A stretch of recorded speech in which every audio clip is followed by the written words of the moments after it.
साथियों, भारत पराभव से भी विजय को खींच करके लाने वाला राष्ट्र है।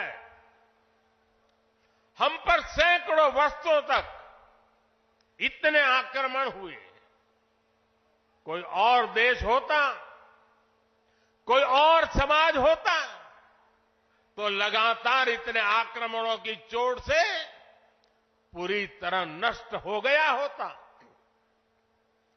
फिर भी हम न केवल डटे रहे, बल्कि और भी ज्यादा मजबूत होकर सामने आए।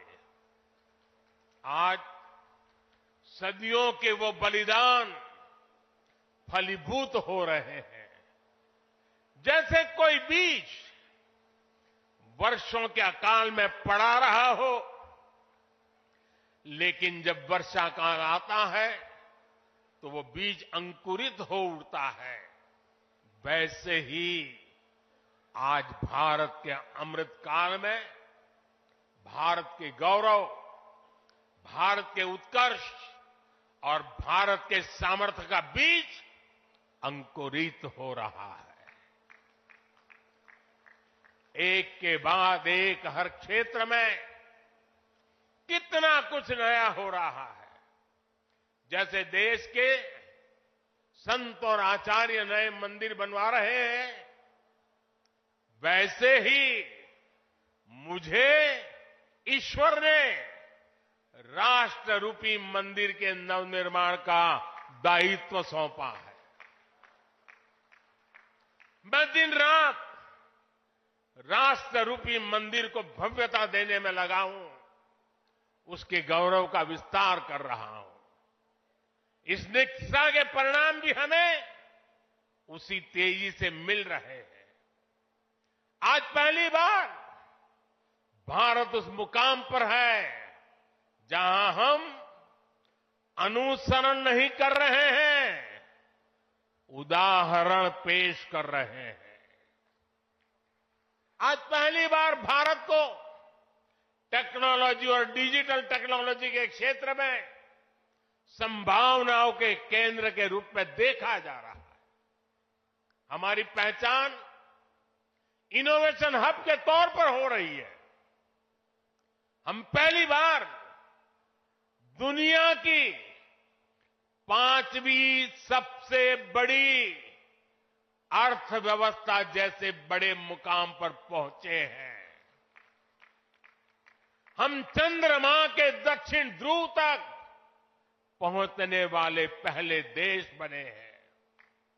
पहली बार भारत में वंदे भारत और नमो भारत जैसी आधुनिक ट्रेनें चल रही है। पहली बार भारत में बुलेट ट्रेन चलने की तैयारी हो रही है। पहली बार हाईटेक हाईवे, एक्सप्रेसवेज का इतना बड़ा नेटवर्क और उसकी ताकत देश के पास है। पहली बार भारत का नागरिक, चाहे वो दुनिया के किसी भी देश में हो, अपने आप को इतना गौरवान्वित महसूस करता है। देश में सकारात्मक सोच और आत्मविश्वास का ये जो ज्वार हम देख रहे हैं, एक अद्भुत अनुभूति है। इसलिए आज हमारी शक्ति भी अनंत है और हमारे लिए संभावनाएं भी अपार है। साथियों, राष्ट्र को सफल होने के लिए ऊर्जा सामूहिकता से मिलती है। हमारे वेद कहते हैं, सहस्त्र शीर्षा पुरुष, सहस्त्र शीर्षा पुरुष, सहस्त्राक्ष सहस्त्रपाद, अर्थात निर्माण के लिए हजारों, लाखों, करोड़ों हाथ है। गतिमान होने के लिए हजारों, लाखों, करोड़ों पैर है। आज हमें भारत में उसी विराट चेतना के दर्शन हो रहे हैं। सबका साथ, सबका विकास, सबका विश्वास और सबका प्रयास, इस भावना से हर देशवासी एक भाव से, एक संकल्प से राष्ट्र के लिए काम कर रहा है। आप पिछले 10 वर्षों में कार्यों के विस्तार को देखिए। 4 करोड़ से ज्यादा लोगों को प्रधानमंत्री आवास योजना के तहत पक्के घर, 11 करोड़ परिवारों को शौचालय यानी इज्जत घर, 2.5 करोड़ परिवारों को घर में बिजली, 10 करोड़ से अधिक परिवारों को पानी के लिए कनेक्शन, 80 करोड़ लोगों को मुफ्त राशन, 10 करोड़ महिलाओं को कम कीमत पर गैस सिलेंडर, 50 करोड़ लोगों को स्वस्थ जीवन के लिए आयुष्मान कार्ड, करीब 10 करोड़ किसानों को किसान सम्मान निधि।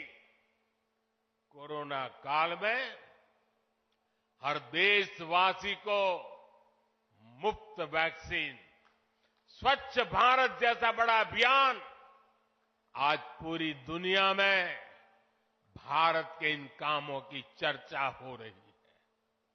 इस स्केल पर काम इसलिए हो सके क्योंकि सरकार के इन प्रयासों से देशवासियों का सामर्थ्य जुड़ गया। आज लोग सरकार की योजनाओं का लाभ दिलाने के लिए गरीबों की मदद कर रहे हैं। लोग 100% सैचुरेशन के अभियान में हिस्सा बन रहे हैं। गरीब की सेवा का ये भाव समाज को नर में नारायण की प्रेरणा देने वाले हमारे आध्यात्मिक मूल्यों से मिली है। इसलिए देश ने विकसित भारत का निर्माण और अपनी विरासत पर गर्व के 5 प्राणों का आह्वान किया है। साथियों, भारत जब भी बड़े संकल्प लेता है, उसके मार्गदर्शन के लिए ईश्वरीय चेतना किसी न किसी रूप में हमारे बीच जरूर आती है। इसलिए गीता में भगवान श्री कृष्ण ने कहा, संभवामि युगे युगे, इतना बड़ा आश्वासन दे दिया है।